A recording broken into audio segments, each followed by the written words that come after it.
بہت خوبصورت کلام، کیونکہ ناظرین کرام حج کی بات ہو رہی ہے اور ہمیں وہ ساتیں، وہ شام، وہ صبح یاد آتی ہے تو دل روتا ہے کہ اے پروردگار عالم ہمیں اس وبا، کرونا وائرس جیسی وبا سے نجات دلائیے کہ ہم دوبارہ آئیں، طواف کعبہ کریں، اپنے گناہوں کی مغفرت کریں، اپنے والدین کو اس حج کی ساعتوں سے نوازو پروردگار۔ اور ناظرین کرام، میں نے جیسے کہ آپ سے ذکر کیا تھا کہ ہمارے اس پروگرام میں آج بات ہوگی حج بیت اللہ کے حوالے سے، کیونکہ کل عید قربہ بھی ہے، تو ہمیں کیا کیا کرنا ہے اور کن کن چیزوں سے پرہیز کرنا ہے اور کیا کیا ہمیں ان قربانی کے جانوروں سے اور اللہ کی خوشنودی کیسے حاصل کرنی ہے۔ آپ لائیو کال کر سکتے ہیں، اپنی رائے سے ہمیں آگاہ کر سکتے ہیں، اور اگر آپ یاد کرتے ہیں ان سنہری جالیوں کو، مدینے کو یاد کرتے ہیں، تو آپ کال کر کے اپنی فیلنگز کا اظہار کیجئے۔ ناظرین چلتے ہیں، مشہور خطیب ہیں اور کسی تعارف کے محتاج نہیں ہیں، میرے بہت قریبی دوست بھی ہیں، کسی تعارف کے محتاج نہیں ہیں، فہیم اختر انصاری علامہ صاحب کی بلا۔ السلام علیکم۔ کیسے ہیں علامہ صاحب؟ طبیعت ٹھیک ہے آپ کی؟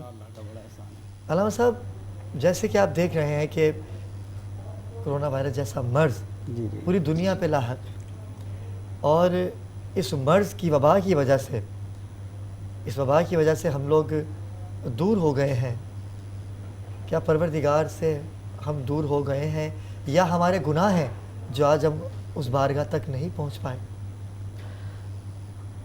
بسم اللہ الرحمن الرحیم، نحمدہ ونصلی علی رسولہ الکریم۔ دیکھیں، سچی بات تو یہ ہے علی ابرار کہ ہم پہلے ہی دور تھے، اور یہ وبا جو ہے ہمارے لیے ایک سمجھنے کے ایک طرح سے جو ہے اللہ کی طرف سے جھنجھوڑنے کے لیے، متنبع کرنے کے لیے، ہوشیار کرنے کے لیے جو ہے موقع ہے کہ ہم جو ہے اپنی غلطیوں کو سمجھیں اور ان کو دور کریں۔ تو اس وبا کے سبب جو ہے جو لوگ حج سے رہ گئے، تو میرے خیال سے ان کے جذبات جو ہے وہ زیادہ ایسے ہوں گے کہ جو تڑپ ہوگی وہ ان کے دل میں زیادہ ہوگی۔ تو یہ کرونا وبا نے جو ہے وہ یقینی طور پر حاجیوں کے ارمانوں کو جو ہے وہ کسی حد تک مجروح کیا، اور ان کے جو خواہشات تھیں اس پر ایک طرح سے جو ہے وہ اوس پڑ گئی۔ تو اللہ سے دعا ہے کہ انشاءاللہ آئندہ سال جو ہے وہ اللہ کے بہت سارے جو بندے ہیں وہ اس کے مہمان بنیں گے اور ضرور جو ہے وہاں پہنچیں گے۔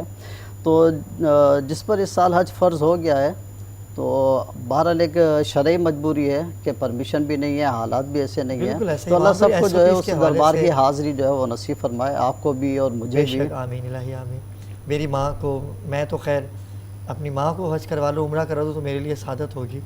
ناظرین کرام، ٹیلی فون لائنز پہ آپ دیکھ رہے ہیں، ٹیلی فون نمبر آپ کے سامنے ہے، آپ کال کیجئے، علامہ صاحب سے کوئی سوال کرنا چاہتے ہیں یا اپنی قیمتی رائے سے ہمیں آگاہ کرنا چاہتے ہیں۔ یاد آتا ہے مدینہ تو دل بھر آتا ہے۔ علامہ صاحب، حج کی جو بات ہے تو یہ حج کے جو فرائض ہم انجام دیتے ہیں، تو اس کا کوئی شرعی ناظرین کو بتائیے کہ کیسے ہے، کس پر یہ حج فرض ہے اور کون کون کر سکتا ہے اور کس کنڈیشن میں کر سکتے ہیں، پیسے والا یا غریب انسان؟ ہمارے ناظرین کو بتائیے ذرا۔ دیکھیے، اللہ تبارک و تعالیٰ قرآن مجید فرقان حمید میں ارشاد فرماتا ہے وَلِلَّهِ عَلَى النَّاسِ حِجُّ الْبَيْتِ مَنِ اسْتَطَاعَ إِلَيْهِ سَبِيلًا، کہ اللہ کے لیے اس کے گھر کا حج جو ہے وہ ہر صاحب استطاعت پر فرض ہے۔ اب یہاں پر جو ہے دو چیزیں ہیں۔ ایک تو یہ بات ذہن نشین رکھیں کہ یہ نص قطعی ہے حج کی فرضیت پر۔ اگر کوئی حج کا انکار کرتا ہے تو نص قطعی کے ہوتے ہوئے کسی فرض کا انکار کر دینے دائرہ اسلام سے خارج کر دیتا ہے۔ اچھا، دوسری بات یہ ہے کہ اس آیت میں یہ تو حکم ہے کہ حج فرض ہے صاحب استطاعت پر، لیکن زندگی میں کتنی بار فرض ہے؟ صحابی رسول نے عرض کیا کہ یا رسول اللہ کیا ہر سال فرض ہے؟ آپ نے خاموشی اختیار فرمائی۔ اس کے بعد دوسری بار پھر پوچھا، آپ نے خاموشی اختیار فرمائی۔ اور جب تیسری بار پوچھا پھر آپ نے خاموشی اختیار فرمائی. اس کے بعد کچھ دیر کے توقف کے بعد ارشاد فرمایا کہ زندگی میں ایک بار حج کرنا فرض ہے، اور اگر میری زبان سے ہاں نکل جاتا، اب یہاں محبوبیت کا آپ اندازہ لگائیے، فرماتے ہیں کہ اگر میری زبان سے ہاں نکل جاتا تو تم پہ ہر سال حج فرض ہو جاتا اور تم اس کی استطاعت نہ رکھتے. فرمایا کہ تم لوگ جو ہے سوالات زیادہ نہ کیا کرو، تم سے پہلے کی قومیں اسی لیے تباہ ہوئیں بالکل بالکل کہ وہ انبیاء. اچھا فہیم بھائی، ابھی ایک لائیو کالر ہے ہمارے ساتھ. جی السلام علیکم. وعلیکم السلام، کیا حال ہے ابرار؟ ٹھیک ٹھاک جی. کون کہاں سے بات کر رہی ہے؟ میں زارا طارق بات کر رہی ہوں، گلستان جوہر کراچی سے. جی جی، کیسے ہیں آپ؟ میں اللہ کا شکر ٹھیک. آپ ٹھیک ہیں؟ کیا کہیں گی آپ کہ کرونا وائرس کی وبا ہے اور ہم ان ساتھوں سے محروم ہو کے رہ گئے ہیں کہ جہاں ہماری تڑپ ہوا کرتی تھی کہ ہم جائیں حج کریں عمرہ کریں، لیکن اس وبا نے ہمیں وہاں سے دور کر دیا ہے. تو اس پہ تھوڑی روشنی ڈالیے گا. میں اس سلسلے میں سے بہت افسوس کی اور کچھ بھی نہیں کر سکتی، کیونکہ ظاہر ہے. اور دوسری بات یہ کہ شاید اللہ کی ہمارے حق میں کوئی بہتری ہوگی. نہ جانے کا تو بہت دکھ. اللہ تعالیٰ ہر ایک کو بار بار وہاں جانا نصیب فرمائے، اور اللہ تعالیٰ اس وبا سے بھی ہم سب کی جان چھڑائے. پتہ نہیں ہمارا ایسا کیا غلطی ہے کہ اللہ ہم سے ناراض ہے، لیکن الحمدللہ کافی چیزیں بہتر ہو رہی ہیں. میرا ایک سوال تھا، اگر میں کہیں صاحب دے سکیں. جی جی. میں یہ پوچھنا چاہ رہی تھی کہ یہ جو عرفہ کا روزہ ہوتا ہے تو یہ ہم اپنے حساب سے رکھیں یا جب سعودی میں حج ہو رہا ہوتا ہے اس حساب سے رکھیں؟ کیونکہ اکثر کنفیوژن ہی ہو رہا ہوتا ہے کہ نہیں حج تو جیسے کل ہو گیا، آج ہم اپنے یہاں لیکن لوٹ آ رہے تھے، تو ہم کس حساب سے رکھیں؟ آج کے اپنے حساب سے رکھیں یا کل جب حج ہوا ہے تو اس کے حساب سے رکھیں؟ جی بہت شکریہ کال کرنے کا. بالکل ہم علامہ صاحب کی طرف چلتے ہیں. جی علامہ صاحب، سوال انہوں نے کیا ہے. دیکھیں، جو شخص جس مقام پر ہوتا ہے اسی مقام کے حساب سے جو ہے اس پر احکامات لاگو ہوتے ہیں. جیسے قربانی کا اگر معاملہ ہم دیکھیں تو سعودیہ میں جو ہے وہ آج قربانی ہے، جمعہ ہفتہ اتوار 3 دن قربانی ہوگی. پاکستان میں جو ہے وہ ہفتہ اتوار پھر 3 دن قربانی ہے. بالکل اسی طرح اگر ہم پاکستان میں ہیں اور عرفہ کا روزہ رکھنا ہے تو ہم 9 ذی الحج کا ہی روزہ رکھیں گے، اور 9 ذی الحج آج جمعے کے دن ہے. تو پاکستان میں جو لوگ ہیں تو جہاں جو بھی جس مقام پر ہے وہ اسی مقام کے حساب سے جو ہے وہ عرفے کا روزہ رکھے گا. تو جو اہل پاکستان ہیں یا بر صغیر میں جو لوگ ہیں تو وہ 9 ذی الحج کو یعنی سعودیہ کے حساب سے نہیں، پاکستان کے حساب سے روزہ رکھا جائے. کیونکہ ہم پاکستانی ہیں تو اس لیے ہمیں اپنے ملک کو دیکھتے ہوئے اصل میں ہر حکم جو ہے نا اس جگہ کے اس مقام کے لحاظ سے ہوتا ہے. افطار میں سحری میں ٹائمنگ کا فرق ہوتا ہے، ٹھیک ہے. اسی طرح قربانی میں جو ہے وہ ایام کا فرق ہو جاتا ہے. تو اسی طرح جو ہے جب عرفے کا روزہ ہوگا تو 9 ذی الحج کو رکھا جائے گا، اور 9 ذی الحج اگر آج ہے پاکستان میں تو آج رکھا جائے گا. آج ہی ہے 9 ذی الحج پاکستان میں، تو آج کا روزہ یہ جی جی رکھ سکتی تھی یا رکھ چکی ہوں گی. ہاں یقینی طور پر. اور بالکل آپ کا بہت شکریہ کال کرنے کا. اور مزید کالز کریں ناظرین، آپ سوالات کر سکتے ہیں، نعت کی فرمائش کر سکتے ہیں، اور اپنی فیلنگز کو ہمارے ساتھ شیئر کر سکتے ہیں کہ آپ آج کیسے دیکھتے ہیں پچھلے حج کی نسبت. علامہ صاحب یہ بتائیے گا کہ جیسے کہ میری والدہ ہیں وہ حج پہ جانا چاہتی ہیں، میری بہن حج پہ جانا چاہتی ہیں، تو محرم کے بارے میں کیا حکم ہے؟ لیکن میں اس سوال کا جواب لوں گا، لیکن ایک کالر ہے. السلام علیکم، کون کہاں سے بات کر رہے ہیں؟ نور علی چانگ بول رہا ہوں شاہپور چاکر سے. السلام علیکم. وعلیکم السلام. سر نور بھائی کیسے ہیں آپ؟ طبیعت ٹھیک ہے آپ کی؟ ہاں میں بہت ٹھیک ٹھاک ہوں، فرسٹ کلاس. یہ ہے کہ آپ جس موضوع میں بات کر رہے ہیں تو پوری دنیا میں تو اتنا ظلم ہے، پوری دنیا میں تو اتنا ظلم ہے، تو ایسی وبائیں قدرتاً ہو جاتی ہیں. خاص طور پہ کشمیر میں دیکھو کیا ظلم ہوتا ہے. جی جی ہو رہا ہے. اللہ پاک کی طرف سے بس دعا ہے. میں نے تو عمرہ کیا تھا 15 میں، اب وسائل اتنے کم ہیں تو حج کے لیے کیا ہے، اس سے یہ پوچھنا چاہتا ہوں کہ حج کے لیے امید جو ہے انشاءاللہ تعالیٰ کروں گا. وسائل کے حالات سے پوچھنا چاہتا ہوں کہ کس طرح ہو سکتا ہے. السلام علیکم ورحمۃ اللہ وبرکاتہ. وعلیکم السلام. بہت دور سے کال آئی تھی اور ہمارے بہت اچھے کالر تھے. انہوں نے بڑا اچھا ایک سوال بھی رکھا اور اپنی فیلنگز کو بھی انہوں نے کہ پاکستان کے حالات بالکل ایسے ہی ہیں جس میں نفسا نفسی کا عالم ہے. تو ہم کیا کر سکتے ہیں؟ آپ جس تکلیف سے گزر رہے ہیں، ہمارے حکمرانوں کو چاہیے کہ مسلمانوں کی یہ کنٹری ہے، ہمیں اتنا مجبور نہ کریں کہ ہم خودکشیاں کریں۔ عمرہ تو بہت دور کی بات ہے، ہم آج حج سے بھی محروم ہو کے رہ گئے، ہماری اپنی کوتاہیاں ہیں بالکل۔ علامہ صاحب بتائیے کہ محرم کی بات کی تو وہ کیسے، جیسے کہ عمرے پہ محرم آپ کے ساتھ ہوتا ہے، تو اس کے بارے میں ہمارے ناظرین کو بتائیے گا۔ دیکھیں صرف عمرہ اور حج ہی نہیں بلکہ ہر وہ سفر جو 3 دن پر مشتمل ہو اور جس کی جو مقدار ہے وہ علماء کرام نے تقریباً 96 کلومیٹر بیان کی ہے۔ اب یہ 96 کلومیٹر چاہے بائی روڈ ہو، بائی ایئر ہو، ٹھیک ہے، تو یا جس سواری کے ذریعے بھی، تو جب عورت یہ سفر اختیار کرے گی اس کے ساتھ محرم کا ہونا ضروری ہے۔ محرم کون ہے؟ ہر وہ مرد کہ جس سے عورت کا ہمیشہ کے لیے نکاح حرام ہو، ان فیوچر بھی نکاح نہیں ہو سکتا، ٹھیک ہے۔ اب یہ ایک تو نسبت سے جو ہے وہ حرمت ثابت ہوتی ہے، اس میں یہ ہے کہ والد، بھائی، بیٹا، یہ محرم میں شامل ہے۔ اچھا، اسی طرح والد سے اگر ہم اسینڈنگ آرڈر کی طرف جاتے ہیں، اوپر جاتے ہیں، تو والد کے والد یعنی دادا، تو اس سے بھی اوپر جائیں، ٹھیک ہے۔ اچھا، ادھر اگر ہم ماں کی طرف سے جاتے ہیں تو نانا، ٹھیک ہے، یہ سب محرم میں رشتہ کہہ سکتے ہیں؟ نہیں، وہ ایک خونی رشتہ بھی کہہ سکتے ہیں، لیکن بہرحال محرم کے لیے صرف یہی مخصوص نہیں ہوتا ہے۔ اسی طرح جو ہے جن لوگوں سے نکاح نہیں ہو سکتا ہے ان کے اسینڈنگ آرڈر، ڈسینڈنگ آرڈر، یعنی ان کی اولاد میں بھی، جیسے بیٹا، بیٹے کا بیٹا، پوتا ہے، ٹھیک ہے۔ اسی طرح جو ہے بھائی سے نکاح نہیں ہو سکتا تو بھائی کی اولاد سے بھی نہیں ہو سکتا، بھتیجے سے، ٹھیک ہے، بھانجے سے بھی نہیں ہو سکتا ہے، ٹھیک ہے۔ اب یہ پوری ایک ڈیٹیل ہے۔ اچھا، ایک حرمت ثابت ہوتی ہے آپ کا سسرالی رشتہ دار سے، تو سسر یا داماد یہ بھی پھر محرم ہوتے ہیں۔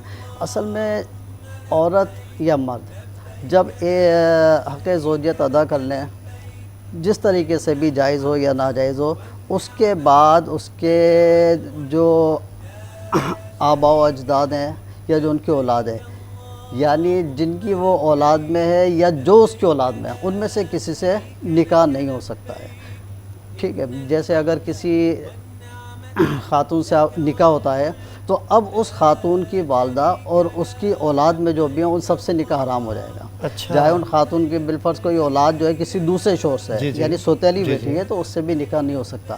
تو اس خاتون کے جو اوپر اگر ہم جاتے ہیں، اس کی والدہ ہیں یا نانی ہیں، سب سے نکاح حرام ہے۔ اگر ہم نیچے آتے ہیں تو اس کی بیٹی، اس کی پوتی، ٹھیک ہے، تو ان سب سے نکاح حرام ہوگا مرد کے لیے۔ اسی طرح عورت کے لیے ہے، ہاں، وہ محرم کہلائے گا، یعنی جس سے بھی وہ رشتہ ہو کہ نسبت کا ہو، مساہرت کا ہو، یا پھر یہ رضاعت کا بھی ہوتا ہے، دودھ شریک اگر کوئی بھائی ہے یا پھر بہن ہے یا بھتیجا، بھانجا، جو بھی رشتہ لگتا ہے، یہ سب جو ہے محرم ہوتے ہیں۔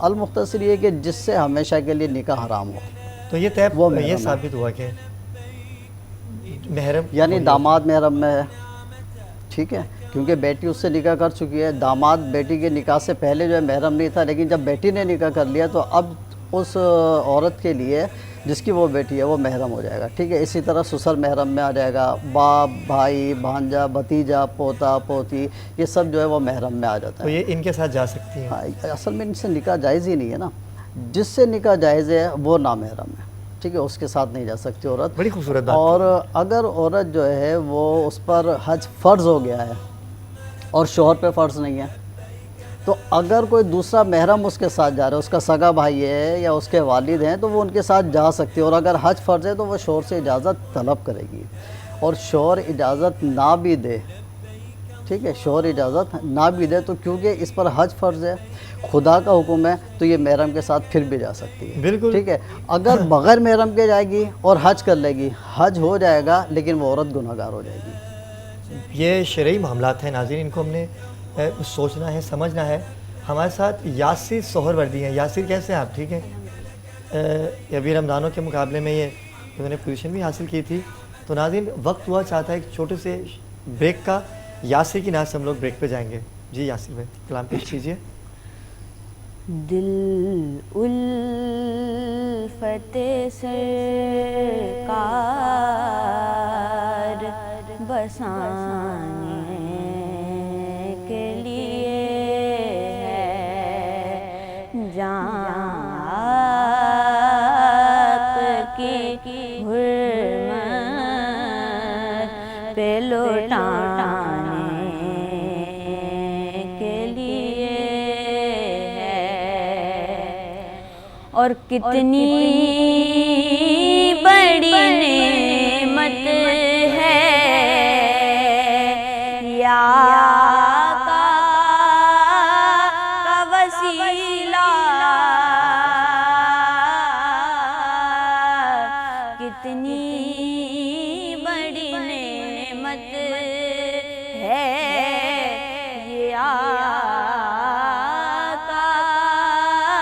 کا وسیلہ بندوں کو جو مولا سے ملانے کے لیے ہے بندوں کو جو مولا سے ملانے کے لیے ہے اور پیغام سناتی ہے یہی آیت تطہیر واہ واہ واہ واہ کیا بات ہے پیغام سناتی ہے یہی آیت تطہیر کہ عزت میرے آقا کے گھرانے واہ واہ واہ بھائی کیا بات ہے کے سبحان لیے اللہ ہے عزت میرے آقا کے گھرانے کے لیے ہے اور سرور جو بلاوا نہیں آیا واہ واہ واہ واہ کئی دن سے سرور جو بلاوا نہیں آیا کئی دن سے یہ تیری طلب اور بڑھانے ہائے ہائے کے ہائے لیے کیا ہے کہنے سبحان اللہ یہ سبحان تیری طلب کیا بات ہے اور بڑھانے کے لیے ہے جان آپ کی حرمت پہ لوٹانے کے لیے